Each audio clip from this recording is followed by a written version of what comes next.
grab a beer, and pull up a chair. Welcome to the Northwoods Beer Guy Podcast. Hey, ladies and gentlemen, welcome back to the Northwoods Beer Guy Podcast. This is Mike, the Northwoods Beer Guy. And once again, I am joined by Jim. Hey, buddy, how you doing? Doing well, man. How you doing? Another day in paradise. Good to hear.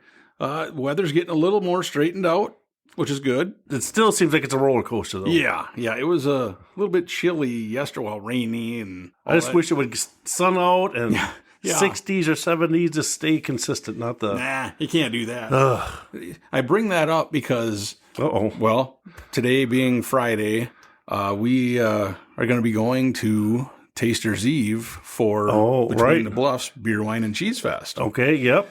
And I can remember, now, the fest is on Saturday, so tomorrow, but I can remember years where we'd go and you were in a t-shirt and shorts, and then there was, not that long ago, it was snowing like crazy. Right, it was like a blizzard. Yeah, so I don't know what it's going to do tomorrow, so we'll have to wait and see, but I'm hoping it doesn't rain. I think the weatherman said there's a small chance of rain, but I think he's been wrong before. Yeah, just a few times. So we're going to hope for the best and prepare for the worst. There you go. So, ladies and gentlemen, if you've never heard of it, it's the I think it's the 21st year, I think, something like that around there, of the Beer, Wine, and Cheese Fest in La Crosse, Wisconsin. And what do they have? They have beer, wine, and cheese. And meat sticks and stuff, I guess, jerky. All trying to sell you something different. Oh, yeah, and there's vendors there and all that good stuff. And we've been going... I think this year is my 10th or 11th year. Sheesh. Yeah. And then, you've only been there one last, so. Man, it feels like a lot less than that. I know it does. Pretty crazy. So it'll be interesting to see, all these different vendors are there and you get to try different beers and such. I can safely say I don't think I've ever been in the wine tent. No, because I think some years, because remember how at first there was a big tents, now they just did the smaller little outdoor thing since COVID to keep people outdoors more than inside the big tent. So now it's even harder to find where the wine is because now there's not a big tent. You knew that was a wine tent, so just stay away from there. But now it's kind of like they're just everywhere. So I think the first year... I may have lied. I think the first year that we went there, they had the cheese and meat in the wine tent. So you had to walk in to find that stuff, but I never tasted any wine. So right. Yeah, there's enough good beer to be tasted that you don't have to man, I'm out of beer. I'm gonna have to go to the wine tent to get something good to drink. Exactly. Well, on Taster's Eve, it's changed a little bit. I guess there's some things I like and some stuff I kind of don't like about it. But basically, you go around to different bars, I guess you could say. And then we do go to Pearl Street Brewing. And you get tickets for a couple free drinks there and some food from a food truck, which is fine. I guess, that's okay. I guess the one thing that, I don't know, the shuttle bus is nice that you don't have to drive. But, boy, at times it feels like you're rushed because you got to get in, get your drink, and get out and make sure you hit that next shuttle or you're waiting there for... Right, because I think there's one that starts at Pearl Street, one that starts downtown. They're just alternating back and forth, so you could be waiting there a long time. Exactly. I mean, it's crazy. And then, like I said, if you miss one, and they run from 5 to 10 or something, I believe, like that. So if you miss one, you're missing out on a lot of opportunity, so to speak. Yes. So, all right. Well, hey, so I'm looking at the lineup we got here today, and I guess you could say it's another kind of a mixed bag of different styles and such. Yes. But it should be interesting because we've never had any of these on the podcast. There's one style that we've never even had before. Goza. So that should be interesting. And some of the other ones, I mean, we've had, a couple of them I've tasted before. Some of the breweries we've had stuff from, but not these particular ones. So it's, it'll be interesting. I hope so. Boy, this is very, it's like you hit all four corners of the universe on this one. I don't think you can get more diverse. No, I say pretty much. But there's no dark beers, I don't think. Not that I can think of. I mean, there's one that might be a little bit, there's a couple like brown ale type. But nothing like a stout or a porter or a nothing barrel aged. Right. So I'm not exactly sure how our bodies are going to handle this, but we'll see. Yes. I hope they're good. So we do have 2 bottles, and we've got 6 cans, 2 pint cans, 4 regular size cans. Yes. So we got our work cut out for us. We got our work cut out for us. So we might as well kick it off here. All right. What do you got? So the first one that we have is by Stone Arch Brewing. All right. And it is their Honey Wheat Honey Ale. Now, I've actually been to this brewery, or one of them. I think they got 2 locations. Is that the one in Oshkosh? Yeah. Okay. Yep. So we had stopped there. I believe our daughter had like a basketball tournament in that area, and I looked it up on Untappd or whatever, and saw it was close, so we went there, and it was pretty cool. So I've never had this one though. I thought, but they have like that. What one? I'm drawing a blank. They have one that's like a darker beer that's really good, and I'm drawing a blank on it. I don't think I've ever had any of their beers before. Haven't you? No. Oh, it was a vanilla porter. Really? That they had that was really actually good. Yeah, so it'll be interesting because me and honey beers are usually not. That's right in your wheelhouse. Yeah, the bestest of friends, but need some instructions on that one. I just had to flip the other way. Oh. No, their cap is pretty neat. It's got their logo on it. There you go. It's a little more of a complex logo, so to speak. And I see it's 4.7% ABV and 12 IBUs. Oh, okay. So it shouldn't be much hop at all. No. Straw colored and naturally cloudy. Okay. Expect a pleasant honey sweetness from Wisconsin honey with nice malt tones and very low bitterness. Yeah, it's got a little cloudiness to it. Not terrible or anything, but it's like a wheat color. Yeah. Ooh, I can smell something wheat. Oh, yeah. Eesh. Yeah, you can, not terrible, but it's there. I can smell it. It's there. I don't smell the honey. No. Well, here goes nothing. Not too bad. I guess the honey does kind of knock down the wheat a little bit. I say it's drinkable. Yeah, I mean, I think the aftertaste for me still has that wheat. It's got a little bit of a dry, not a lot, but a little bit of almost like a dry, something. Yeah, I don't know. How would you, I was going to say not tart, but you know what I mean? It's got just a little different taste to it. So it says it's called an American Pale Wheat. Do you think that has anything to do with it? What does the pale do? Well, and then considering that it's low, 12 IBUs, you wouldn't think it'd be that hoppy. And I always associate when anything is pale, whatever, I think it like pale Hoppiness. ale, Right. hoppiness. Yeah.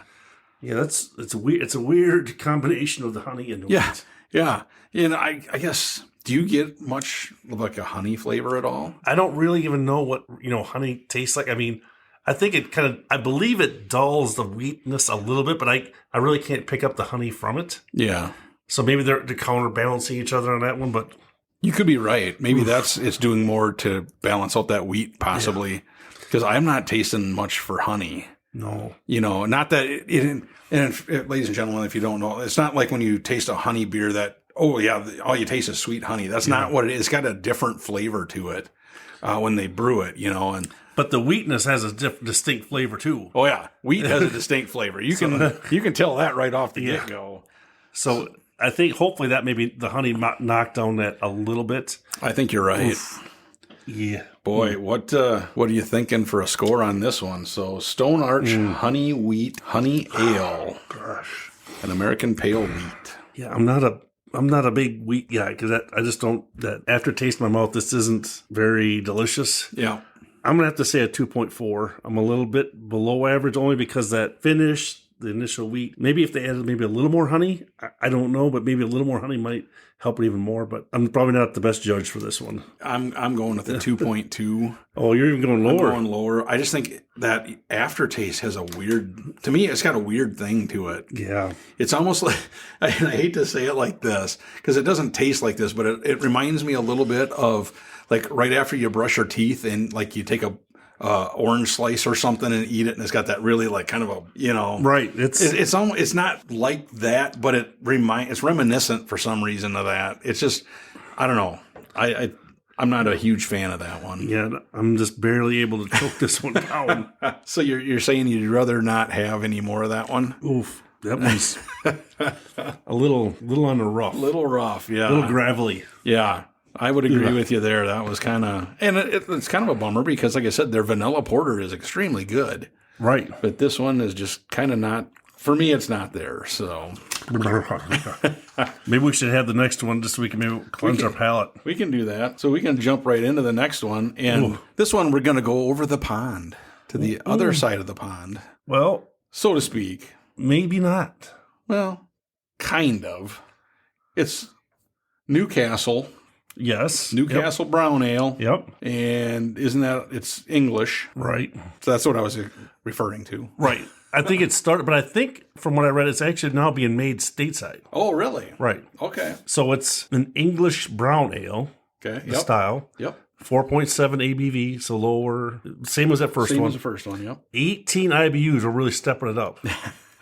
Well, that's good that they're taking it easy on us to begin with. So it says this beer was introduced in 1927. Oh, wow. I'm just trying to read. Some of this other stuff doesn't really make much sense to me because they're talking about English towns. Yep. And I don't think that's going to help you. Nah. It doesn't even, but it doesn't talk much about the beer at all. Okay. So it's just more about where it was made. Where it was made and how it's just been kept on moving around different breweries. Okay. And I think now it actually says something about this actually being made in the United States somewhere. Okay. Let's hope the English know what they're doing better. Better than the honey wheat. Yeah, the honey.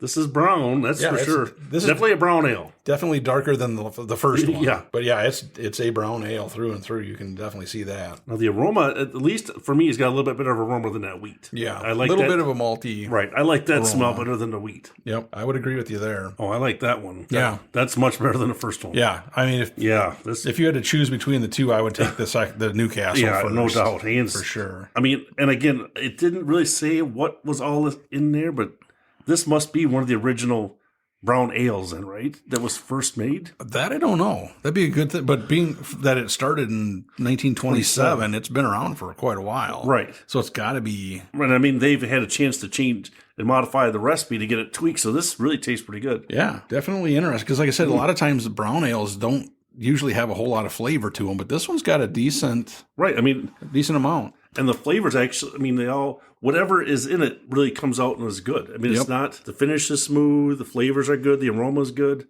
Yep, I agree with It you. doesn't have a bad aftertaste. I mean, this, and I think I could have a couple. Yeah. Yep, I was going to say this one is no problem with a couple of those. The first one, I'm not sure on that one. And this, lower ABV. Yep. I mean, and the IBU, I don't think is, Yeah, that's not even an impact at all. No. But this tastes, I mean, I would have another, if we get finished, that one might be my number one of the day so far. Right. Actually, it's really good. Yeah, it's actually pretty decent. So what are you thinking? This one, I'm going to go, I'm trying to think, because like I said, a lot of times brown ales don't have a whole lot of flavor to them. This one has a little bit more than normal. Right. Oh, yes, for sure. So I think I'm going to go like a 2.7. I think it it's right up. Yeah, it's better than average. All right. And I agree with you. I could drink a few of those and not get tired of the taste. Right. Where that first one, I think after the first bottle, I got, Yeah. I'm trying to move on to something else, So what do you think? So I think I'm in the same ballpark with you. I mean, because I think that, the only thing, the reason why I wouldn't go above a 3 is not that it's a brown ale, but it's a brown ale. Right. There's not a lot there. Yep. Even on a good brown ale, it still doesn't, like, for me, put it over the 3. And this is probably one of the better brown ales we've had. Right. So I think, that's the dual-edged sword of this one. It's good, but it's still a brown ale. So I'm gonna say the same thing. I'm gonna say a 2.7. Okay. But I mean, I have nothing bad to say about it. It's just, I mean, and I think too, if you were starting out like craft beer, hadn't had a craft beer before, that'd be a good one. Just to try it, and you probably would like, oh man, this is not bad at all. Yep, I agree with you there. I think anybody could drink it. And the fact that it's a brown ale that doesn't have some other flavor added in. Right. Because, we've had some other ones where they have hazelnut or they've got, you name it, it's probably been in there. Right. And it's just to add more flavor, So I give them credit because, like I said, it's a brown ale. Yeah. Period. Flat out. And it's got good flavor. So, yeah, I give them credit. That's pretty good. Yeah, I'd definitely have another drink of that. Yeah, for sure. So I see you got a piece of paper laying there. Yeah. So Oh, wait a minute. No. Yeah. So some of these are tied to the beers we're going to have. Okay. So it looks like we may have to wait another couple of beers here. All right. Because I'm going to come off the top. I had to dig deep for these. Did you? I had to go back. My computer was smoking Mr.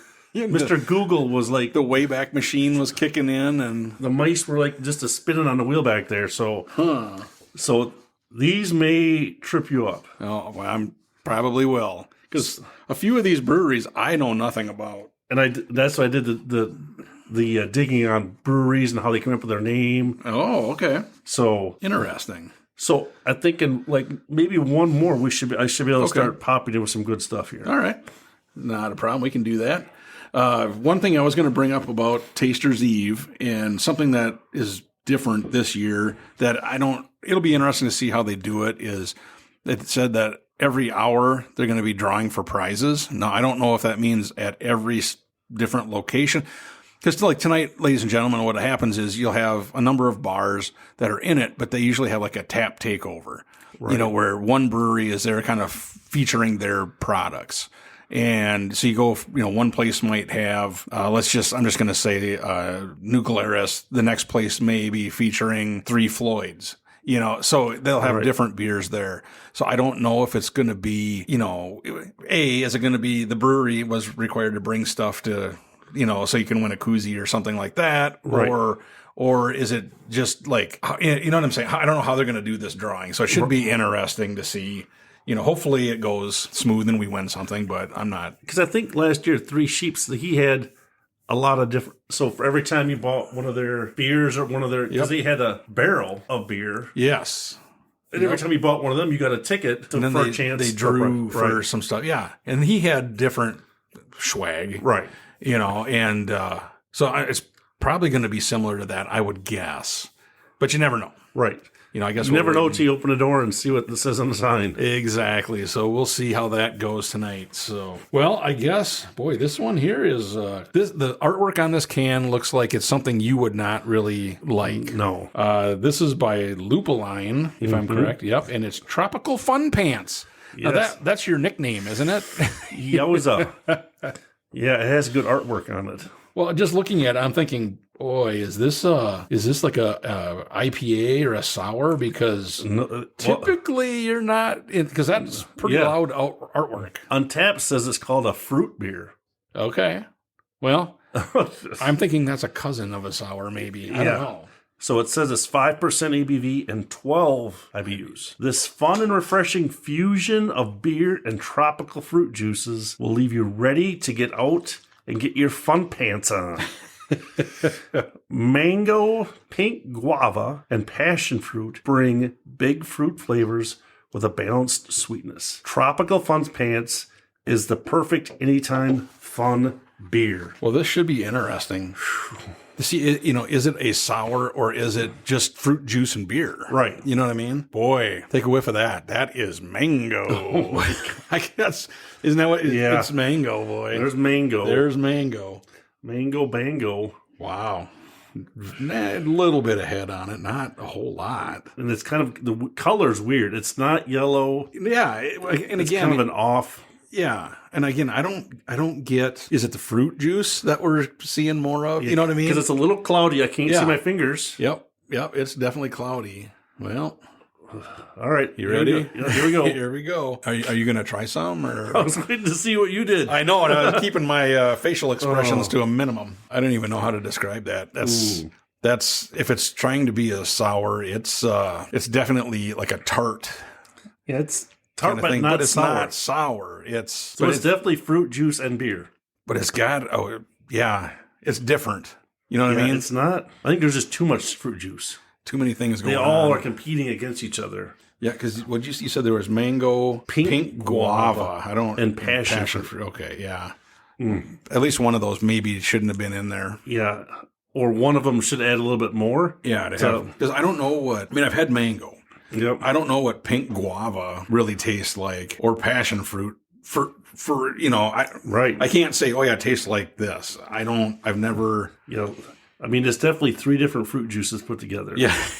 Yeah. I mean, it's not sour, but it's tart. Yeah. You can tell that it's kind of a shirt tail relation to a sour.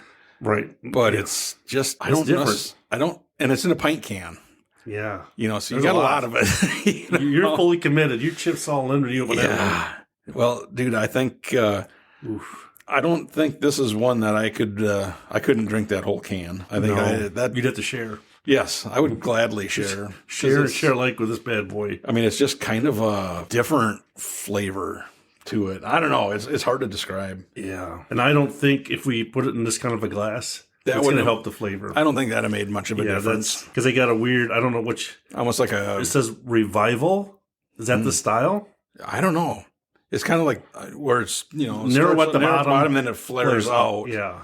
So I don't know if the revival is a style of a glass. Maybe it is. I don't know. I've seen, looking at the picture, you know what it is. You recognize it, but I don't know what the official name is. Yeah. But I don't think that's going to make a huge difference in the flavor. No, I think our plastic glass is just it's just fine. So what are you thinking? I do. Man, how do you? It's definitely down towards the bottom there. I'll go with 2.3 on it. I think I do like it just a notch better than the first one, just because that first one, it had kind of just a different weird taste, where this one's got a little different with a slight hint of fruit on it. So it would not be one that I would pick normally. So yeah, I think I'm actually going to even go. I'm going to go with 2.2. I mean, because I don't mind fruit, but I think when you put too much fruit, they all kind of compete against each other, and you can't really decipher which one is which. And it's like all competing when you take that drink. They're just all competing in your mouth, and you can't I can't differentiate one fruit than the other. The only thing that stands out is the mango aroma. Right. You know what I mean? As far as the fruit goes. But you're right. I think everything it's like it's competing so hard with each other that it kind of cancels each other out a little bit. They all want to get out, but they can't. Yeah. Yeah. It cancels the goodness out, and it just kind of leaves kind of a weirdness, I guess. Yeah. Oh boy. Yeah. I don't know. That one is definitely a different kind of a beer. Yeah. Yeah. We're not saying it's a bad beer, but it's definitely not, to us, it's not a normal good one. Yeah. I mean, it has flavor. Yes. But what that flavor is.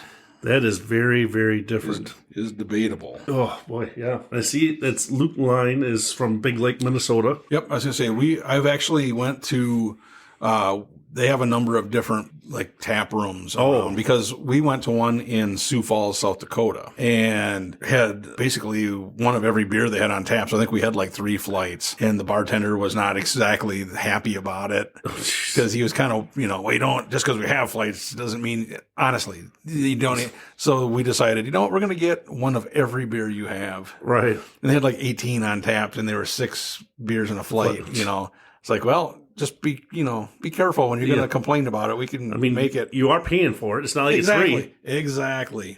Yeah, paying customers, and it's not like there was the place place wasn't packed. Oh, well. So he had time on his hands. Exactly. He had more than enough time to help do that. So, right. Yeah. Yeah, we finished that one. Exactly. So I'm kind of looking forward to this next one. So the next one, and I'm going to look up here because I want to give you I found it for you.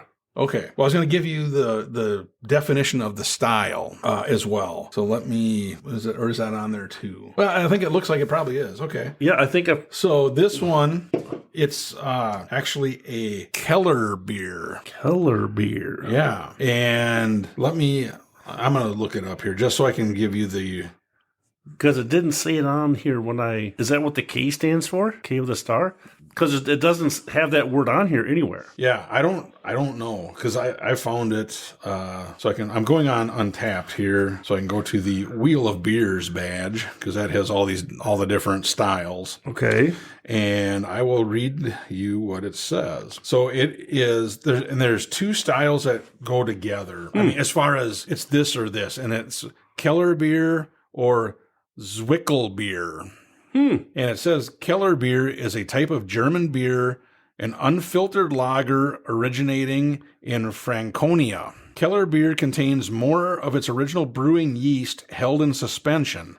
As a result, it is distinctly cloudy and is described in German as naturally natural. It looks like natural rub, but I don't. R with the U with the 2 dots over it. Okay. Naturally cloudy is what it means. Keller beer is often served directly from the barrel in a beer garden, but may be bottled as well. The term Zwickel beer, regionally Zwickel or Zwickel, so it's Zwickel or Zwickl. Okay. So, refers to a weaker or less full-flavored variant of Keller beer. Originally, it was used to refer to the small amount of beer taken by a brewmaster from the barrel with the aid of a special siphon called the Zwickelhahn. It is less hoppy and typically not left to age as long as Keller beer. So this one, I believe it said was Keller beer. Well, one of the 2. So where did you find out that this was going to be a Keller beer? It's on Untapped. When you look up that beer, it says that it's Keller beer. Really? Because when I looked on Untapped, that's what came up on your paper. I didn't see that Keller beer, or I would have did some more. Yeah, I don't know. When I looked at it, then I went to that badge, and then it brought it up that, hey, this is a Keller beer. So we'll find out. Hopefully they didn't lie to me. Right, because what I found, so this is a collaboration. Oh, shoot, I still got some of that last one left. Good luck on that. Crap. So the collab is between Lakefront Brewing and Hofbräu München. Okay. From Germany. Yep. So it's 5% ABV and 16 IBUs. So we still haven't cracked 20 IBUs. Yeah. So it says over 400 years of German brewing tradition meets Milwaukee's pioneering craft beer expertise and a transatlantic partnership. A collaboration lager with Hofbräu München with Lakefront. Yep. Vienna and Melanoidian malts give this rustic German-style lager a freshly toasted biscuit aroma, moderate sweetness, and a medium light body. And then you said you found this one at a local... This was at the beer shop. Okay. Yep. So we'll see. Like I said, the only reason when I looked it up and I saw the style, it said Keller beer or Zwickel beer, and I'm like, wonder if I've had that before. And when I looked on that badge, because it doesn't even say anything about the collaboration. Yeah, I don't know. That's weird. I guess we'll find out. We're going to taste it and find out. Yep. So hopefully... Well, it looks like a lager. Yep, it sure does, doesn't it? Got a head. All right. So this was Brau Buddies. Brau Buddies. Like Hofbräu, is that kind of... Hofbräu. Yeah. Is that a biscuit that I smell? I don't know. It's either that or Fun Pants. Yeah. Stinky Pants is still hanging around. Not bad. I mean, it tastes just like almost like Marzans mixed together, doesn't it? Kind of. I was going to say, I almost would prefer just drinking Hofbräu by itself. Right, one or the other. Yeah. But now, if this is one of those 2 styles, okay, because this would be like, remember when I had that rot beer or whatever, that time I brought it in the can. That was, I think that it wasn't rotten though, was it? No, it was, I think it was better than this one. But then it wasn't the ground fish either, was it? No, it wasn't ground fish. It wasn't fish beer. Because this is Germany too, right? Yes. So yep. We rolled the dice on that. Rolled the dice. And luckily it's okay. I'm not exactly sure. I'll see on the next taste. I'm not exactly sure if I'd want a couple of them, to be honest with you. I mean, it's really, you're spending all that time and effort to make a collaboration. And it's like really it doesn't really stand out in any. Not really. I mean, it's okay. I don't taste anything bad. No, but like when we did the German episodes, when we had I think there was, because this is along those styles, or, you know what I mean? It's a German style. Right. But I think those ones, some of those had a better flavor. Right. And I'm kind of interested. So you did a collab, right? Yep. With a beer from Germany and one from the United States. So how did you get the 2 beers together? Because you didn't brew it. Yeah, I was going to say, or is it one of those that one of them had a recipe and then they tweaked it together and then made it probably here in the States, I would guess. Right. You wouldn't want to make the beer in Germany and then try to ship it over. You wouldn't think so. Or just get like a 12-pack of Hofbräu and start pouring it into your tank. Yeah. That wouldn't make Keep it going until I tell you to quit. I don't know. I see what you're saying. Right, because we don't know. No, because that part of it they were kind of hush-hush a little bit on. Right. I mean, it's not bad, but like I said, we've had better, we've had worse. Right. And I mean, I was kind of all these, I was kind of expecting this one to be like, oh, wow. I mean, both beers are good. I mean, I thought maybe, collaboration, and this would be like up there. But Yep, I agree with you. it's kind of almost right in the middle. It's exactly what I'm going with. I was gonna say my score is gonna be like a 2.5. Nothing bad, nothing good. Just a good beer. I'm doing 2.5 as well. Is exactly what I was going to say. That it's average. Yeah, I mean, and it does. I think it does have a slight hint of sweetness on the aftertaste. Kind of like some of the other German beers do. But I don't know. I guess I was expecting biscuits. No, I was actually expecting a little bit more. Right. You know what I mean? And but I'm glad we tried it because it marks another thing off of my badge deal. So now we are ready for some questions. Oh boy, okay. You've been kind of like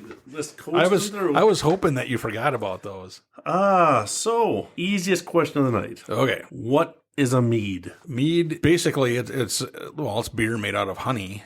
Is it correct? Brewed with honey and water. Yeah. Okay. And it's also sometimes referred to as the honey wine. Oh, see, there you go. Did you notice that? All right.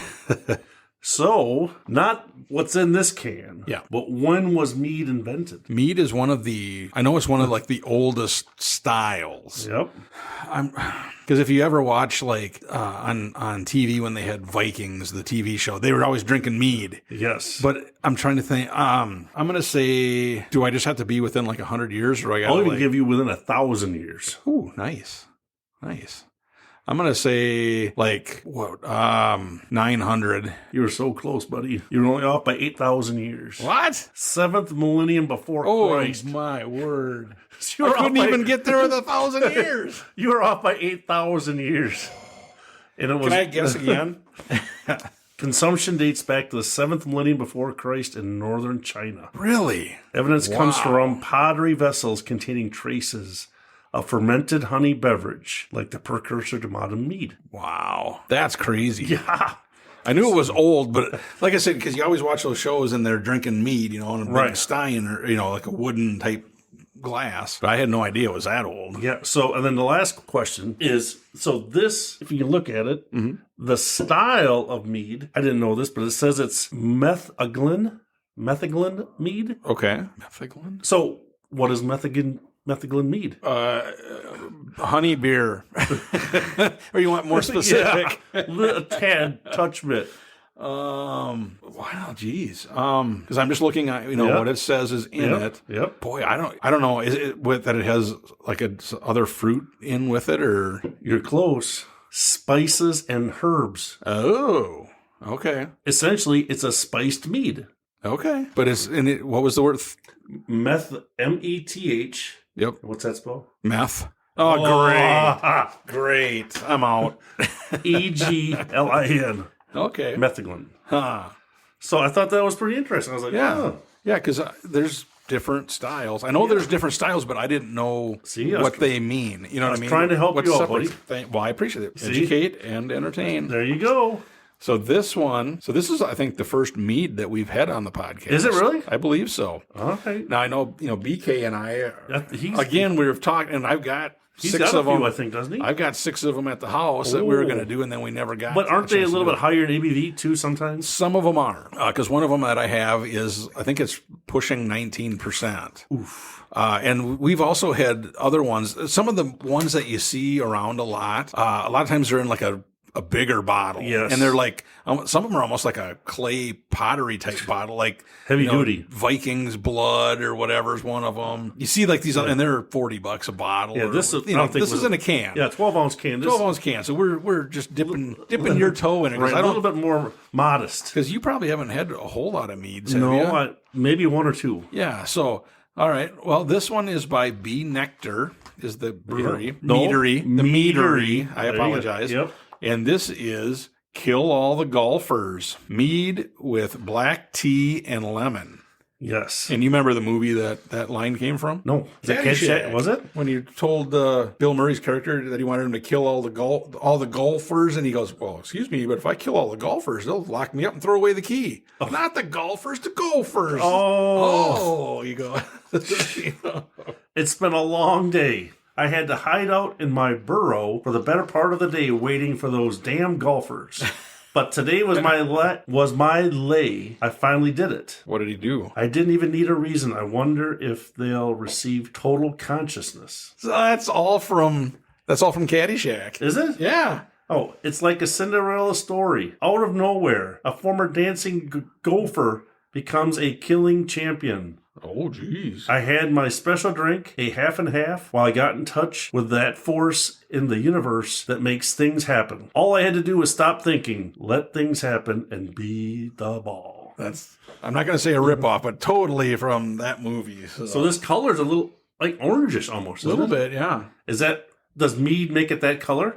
Or that doesn't have an impact? I don't necessarily know if it's that or because this one had tea in it. Oh. Wasn't it? Yeah, black tea. Didn't we recently have one that had a funky Yeah, we tea? had chai tea. Yeah, that one. It was kind of That didn't go too good. Ooh, that's honey, isn't it? You can smell. Yeah, that you can smell. There's a lot of honey aroma. Ooh. It's not as it's different. It's different from like a cider. Yes. You know what I mean? It's not quite like that. I think I taste a lot of lemon, because there's lemon in there. The black tea, I think that might be some of that because it does have a little bit of a different flavor to it. Ooh, boy. I don't know. Because there's the ones I got, most of them, I've got them with like fruit and stuff, but not really with a lot of lemon or black tea. Because it's almost like it's like really sweet, isn't it? Is that there a sweetness to it? There's a lot of sweetness to it. Is that the honey making it that sweet? I think so. I think that has a part. Because that other one that said it had honey, but yeah, that one wasn't nearly as sweet. So it'd be interesting to find out what's different. How is it different, the process in making a mead compared to a beer? Right. Because I know it said it was honey and water. Yeah. But I'm sure they still got yeast in it. I don't know. Oof, boy. I don't think it's quite that bad, but I don't necessarily know if I'd drink a whole lot of this one in particular. Yeah, could you finish a whole can? Possibly, but it might take a little while. Yeah, it's just, I think probably because I'm not used to meads. It's probably my number one downfall. I don't drink them that often, so I'm not you got to be ready for honey when you taste one of these because it's right. That's going to slap you up around a little bit. There's usually more of a sweetness to it. Now, like I said, I have had that one that's called Viking Blood. I've had a couple different styles of it, and that one is a high ABV, but it's got different. That's why I'm picking up a lot of lemon and that tea in there too, because that one doesn't taste like that. It doesn't? No, it's not quite like this one, And this, did it say what the ABV was? 6%. 6%. Okay. Because I do know, there's that other company out there, Crafted, that does a lot of artisan meads. And I've got 3 or 4 of those, I think. And those are all like 6%. So they brew it or whatever the term is for mead, and it's, they do it that way. I'm sure some more people will buy it because I'm sure a lot of people look at those other ones and go, "Oh, that is high ABV," and scare them away. Yeah. So I don't know. It'll be interesting because, like I said, those other ones I got are different flavors, but they're not. This one, like I said, the lemon is what I'm tasting. And I wonder too, like when it said that methylene, it was the flavor of spices and herbs. I mean, I don't know, is that lemon spice? Well, I think like the black tea is what I would guess is more of a spice. Is it? Maybe. I'm just pulling at straws here with this one. Yeah, this would take me some getting used to, I think. Yeah. So score-wise, boy, where did I put? I'm going to go with 2.4, just a little below average. Like I said, I've had more meads than you have. Right. So I'm expecting our score here to be a little different. Yeah. But like I said, this one, I'm getting a lot of lemon, and I think that overpowers some of the honey. So my opinion. Yeah, I'm not sold on this. I mean, I can't compare it to many other meads because I haven't had that many. But boy, for me, this is almost like a sour on the other side that's not a mead because it's just like so tart. It's like right in your mouth. Like, I'm going to have to go with 2.0. Well, I'm difficulty finishing this cup and trying to describe it in a way that somebody could understand it. But boy, I don't know if I would. Maybe your other meads, maybe it would have so it's not the black tea and lemon flavor. Maybe that would help me out a little bit. I think it would. I think you're right. This is just a little bit too powerful in the. Yeah.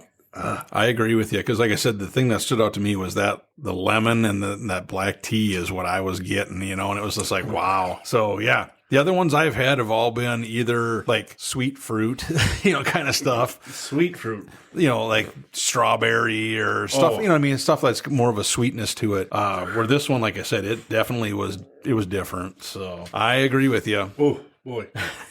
Well, now we'll actually be able to compare it to a cider. So did you have a question in between there or should we? I do have a question. All right. Well, hit me with it. So this style. The cider you're talking or the, right. Okay. So it's actually, when I looked on Untapped, it was called a cider traditional / I'm going to see if I can say this right, Apfelwein. Okay. It's maybe the German pronunciation. Could be. So what is an Apfelwein? There we go. Okay, so this is a cider. Yep. Apfelwein. Well, I'd say apple wine, but that would be way too easy. So, hey! That was a total just. It is. It's an apple blatant. Wine. I think that was German. Yeah. So it just says usually an alcohol content between 4.5% to 7%, and a tart sour taste. Huh. Okay. And this apple wine is made from pressed apples. The juice or must. I didn't know that was. Yeah, I didn't know must that's be what a part it was of the called. process. Must be. Yeah. Is fermented with yeast to produce an alcoholic beverage. Let's see here. So apple wine is mainly produced and consumed in Hesse, Germany, particularly in Frankfurt. Huh. Where it's a state beverage. That's kind of wild. I didn't know if you knew that. No.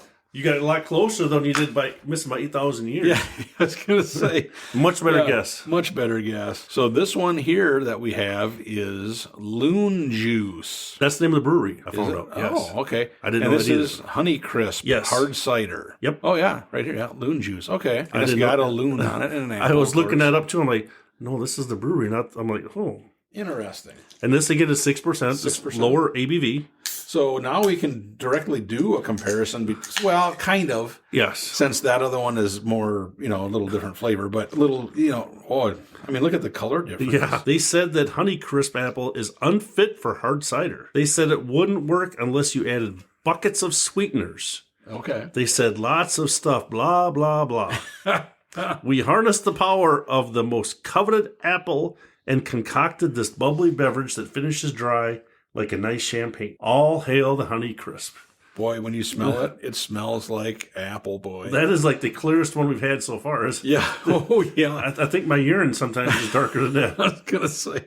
Ooh, there's apples. Boy, you can smell apple. There's apples. Yeah. Wow. All right. Ooh. It does have a little tartness to it. It's not like a regular, no. Some of the other apple ciders we've had. Yeah, because we've had some that are very sweet. Yes. This is not really This is not that. And actually, one of the ciders we had that was like extremely good was that pumpkin one. Yeah. Remember that? That was the craziest thing ever. With a little touch of pumpkin with it. Yeah. Yeah, it had pumpkin mixed in with it, and it was extremely good. So, yeah, this one, I mean, I bet you it tastes real close to the Honeycrisp. Right. Now the whole blah, blah, blah thing, it probably could have used a little bit more sweetness. But it's definitely... But boy, that aroma is... strong. You can smell apple, boy. Yeah. This one, I think I could stomach at least the glass where that honey one, the mead, that was... Yeah, it's... very different. Yes, very much so. I kind of wish that the mead, if we'd have had like a more of a traditional... Right. Well... We will. Right. I'll pick some up too, but because that one, like I said, I think that was a bad one to go off of as being the black tea and lemon. Yeah. That's kind of yeah. This is. I could probably drink, like you said, a glass or one can of this, and then I might start getting heartburn. Because it's just kind of got that. I don't even know how you want to describe that, but you know what I'm saying. Right. That I suppose it's the sweetness or something. It just kind of. But I mean, it's almost like a champagne where it says finishes dry. Yep. Like a champagne. I mean, it's got that same kind of finish to it. Yeah, it really does.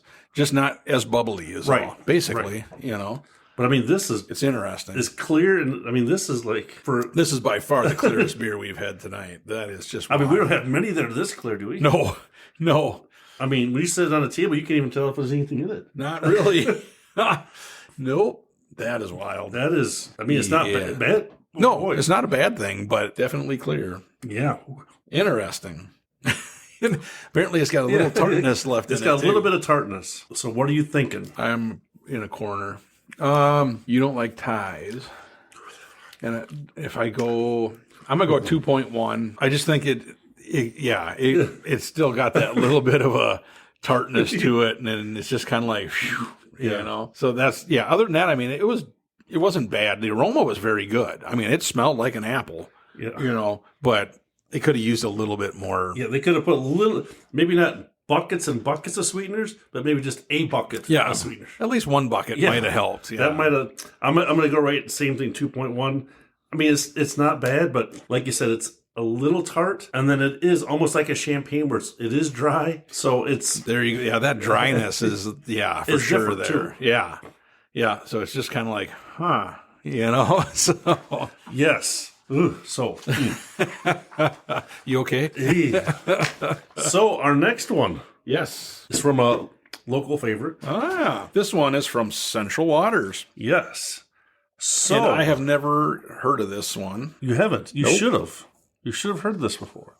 I don't think so. So what is semantic satiation? Satiation. It is a condition. Really? Yeah. So describe it.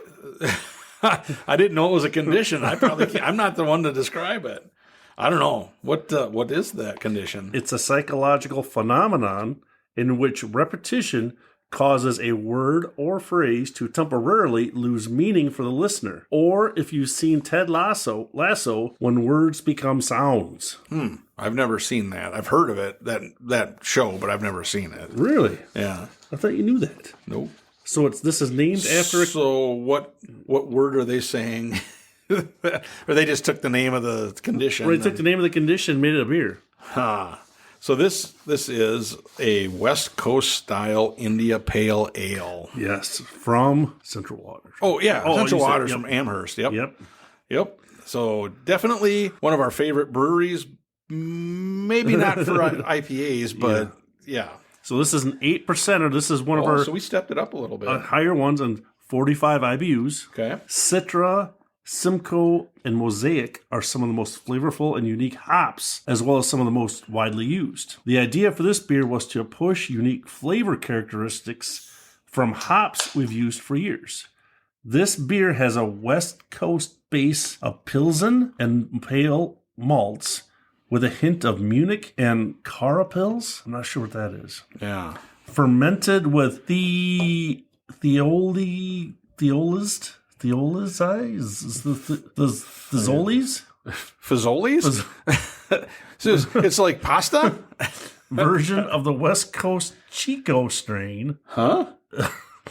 Have you ever heard? Where is a Chico strain? I don't know. And woven intricately with Citra. Oh, we already had that. Yep. The Charlize Theron, West Coast yeast. I don't know what.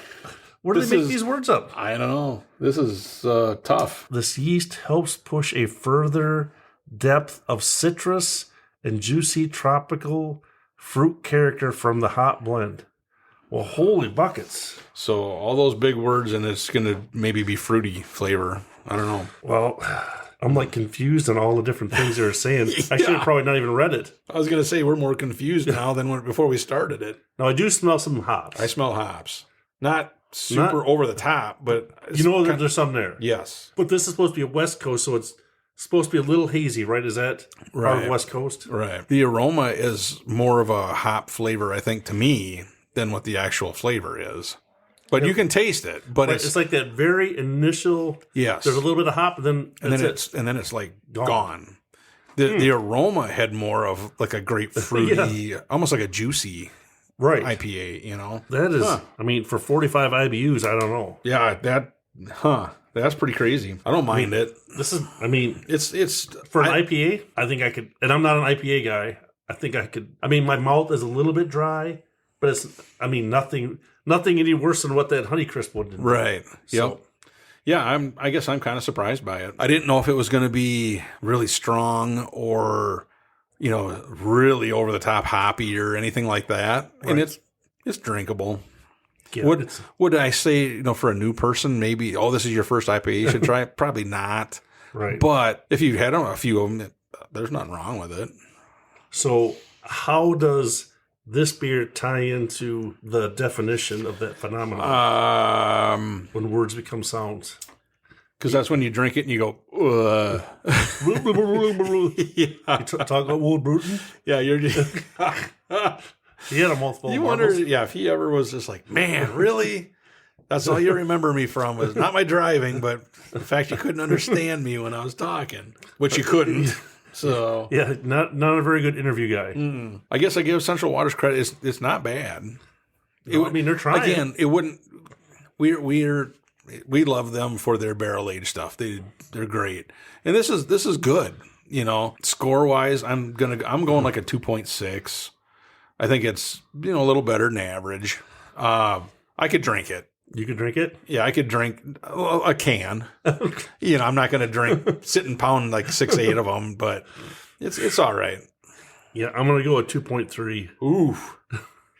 Yeah, because I'm not a big IPA guy. Even though this is a West Coast IPA, I don't know. There's just so many things going on with the write-up, and I don't even know what some of these things mean. Well, yeah, that was just kind of crazy. I mean, the Chico strain? That sounds like a freaking... And what...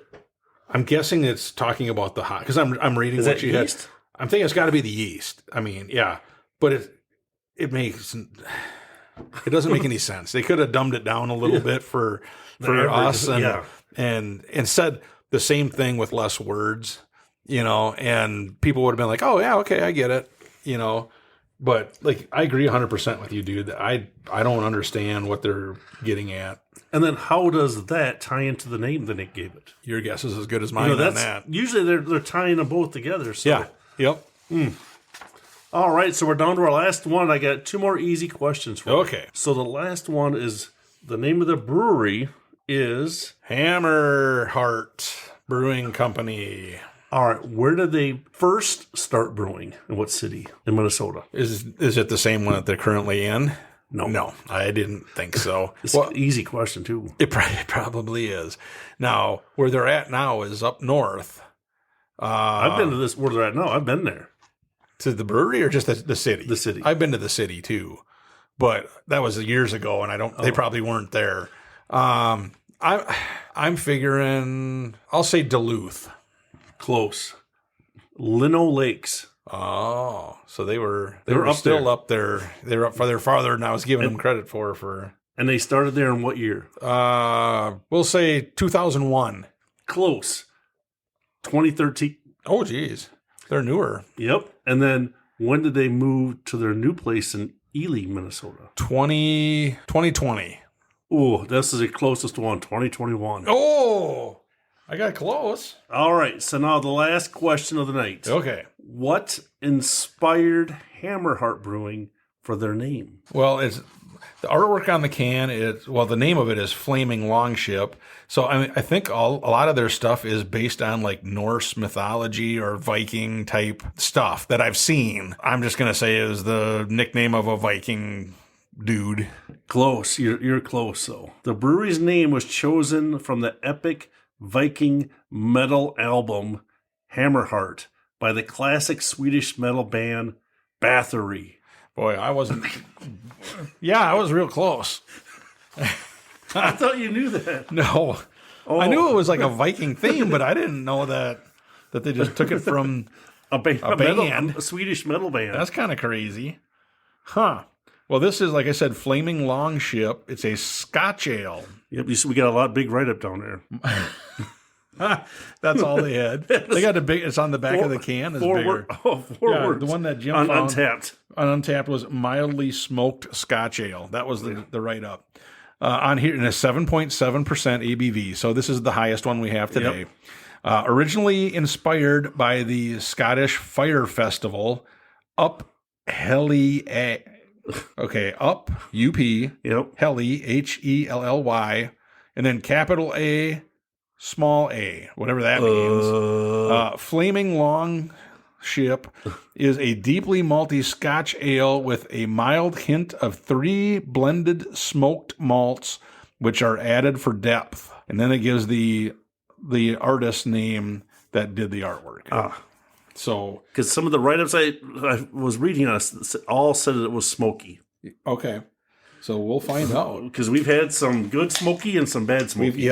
We've had some that you're like, whoa. Like taking a bite right out of the fire. Chunk of half-burned wood. Well, this one is the darkest one tonight. This is the darkest one, which for a Scotch, it's kind of dark for a Scotch. Yeah, this is... Maybe it's the wee heavy part that's making it. It could be. Or the smoky part. There you go. Oh, there's smoke. You can smell the smoke. Yeah. My glass is on fire.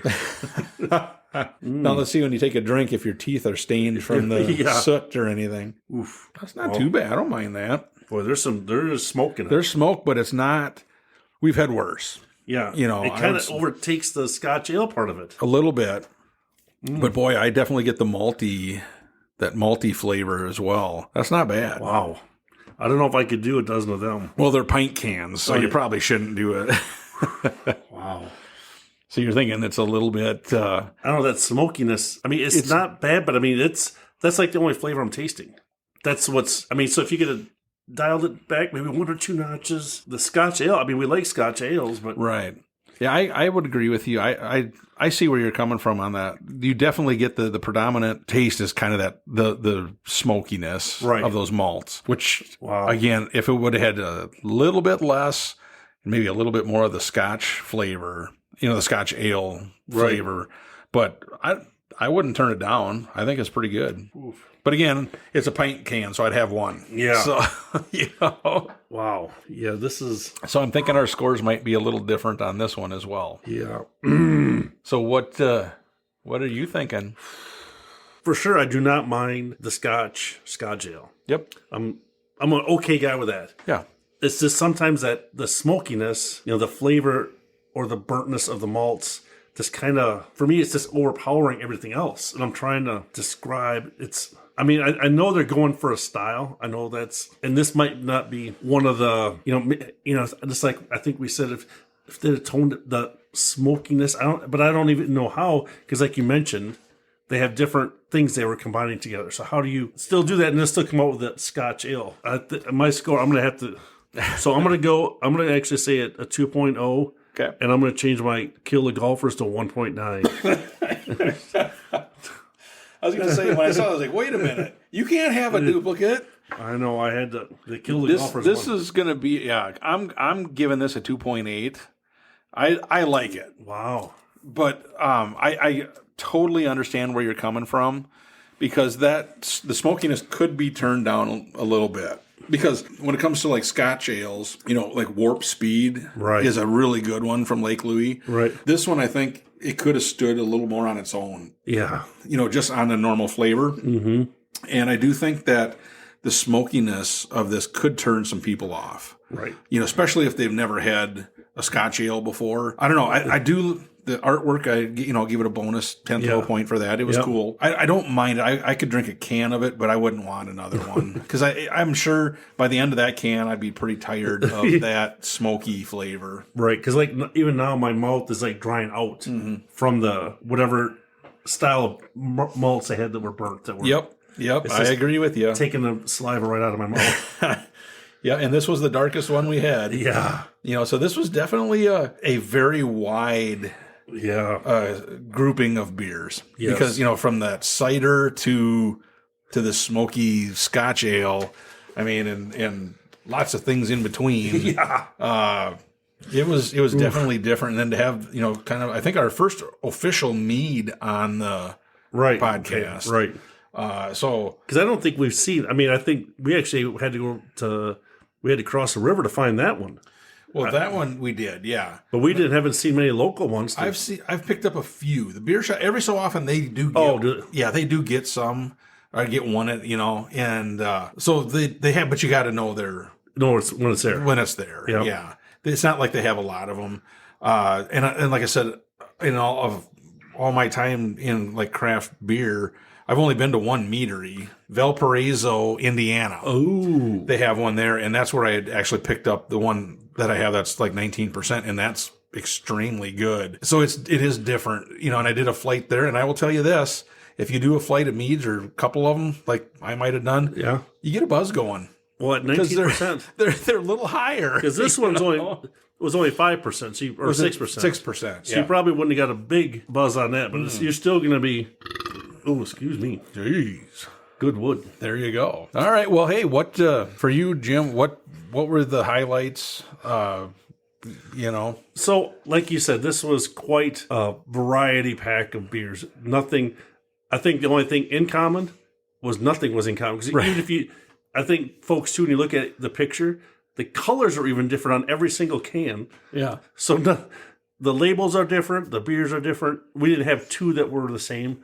So that was good. I mean, so it was, I guess it's hard to try to rate them against each other just based on because they're so different. Right. So I think individually for me, I personally like that Newcastle Brown Ale. Yep. And I like the Brow Buddies. Only because they're the ones that had the least amount of flavor. There you go. I don't know if I should say that. But I think they tasted the best to me. I mean, I don't think I'm going to get heartburn from either one of those. Right. The other ones, I'm a little suspect, but those two stood out for me. The rest were okay. I mean, if you look at our scores too, we're all between 1.9 and 2.7. So these weren't any like stellar shining beers or like, we really got to have another one of these. Yep. They were all right in the middle of the pack, I think. Yep. I agree. Yeah, for me, mine was similar. I did have the Flaming Warship or Longship as my top one, and I had the Newcastle Brown as my second. Right. And then third was the Essential Waters one, actually. Oh. I thought that was pretty decent. It kind of surprised me. I was not sure especially when we couldn't pronounce half the words in the description. Right. So that surprised me. And then the Brow Buddy, I liked the Brow Buddies as well, but it was just, I was expecting a little bit more. Yes. I guess. Especially with Hofbräu being involved. So I mean, that's a very well named. Yeah, that's company. big time name. So, well, awesome. Well, I suppose we got to start laying our clothes out, get ready for tomorrow morning. Getting ready to go to the Taster's Eve. Well, I'm getting ready for tomorrow. Oh, I'm getting primed, ready for. Oh, so you're getting ready to do that. So yeah, ladies and gentlemen, if you're at Between the Bluffs, you have to if you see us around, say hi. We'll be Mike. I'm going to put a big sign on Mike. Kick me here. Yeah, don't do that. So if you see that, go ahead and do it, and I'll give you a free beer. No, yeah. Thanks a lot. If you're in there, I'll fill up your little glass for you. There you go. So yeah, I'm looking forward to it because when I looked at who's going to be there, there's a few new ones that have never been there before. So it should be interesting just to see how they do stuff. Right. And again, the wine thing, I don't even know where the wine tent is. I probably won't go there. Oh. I will probably check out the meat and cheese because, get a little something to eat. I know before they were having very good Bloody Mary places. They were mixing the meat and cheese in there. Yes, I saw they're there again. So that'll be something good to try. Yep, they make good stuff too. So, and then again, we always do just so people, because anybody can buy it while tickets last. We always do the VIP tickets. Simply, the best thing I like about it at Between the Bluffs is we get in 2 hours early. Oh, so it gives us a chance to actually talk to the people in the booth, because most of the time it's not the brewer, but it's, a representative of their company. And we get a chance to actually kind of ask them some questions and things like that. So we're hoping, knock on wood, that we'll have a little bit of time where we can maybe do a few little interviews, just as far as what they're offering, kind of do a live reaction to some of the beers. Yeah. And then once they let the general admission ticket people in, there's just so many people that you're usually 6-8 people deep around every place, so you got to fight your way through to get another beer. So we do our thing the first couple hours, and then we pick and choose our battles on another to go back in and get another one. Yes. So awesome. Well, Jim, thanks, for agreeing to do this ragtag group of beers here. And quite a selection. It was Yeah. We'll after Between the Bluffs, we'll get back into the mindset of let's do some sort of category or such again. Like I said, this was just kind of getting us ready for Between the Bluffs a little bit, trying all these different places and styles, and hopefully, I'm sure they'll have some, because the last couple of years we found at Between the Bluffs some 10%ers or more, some barrel aged ones.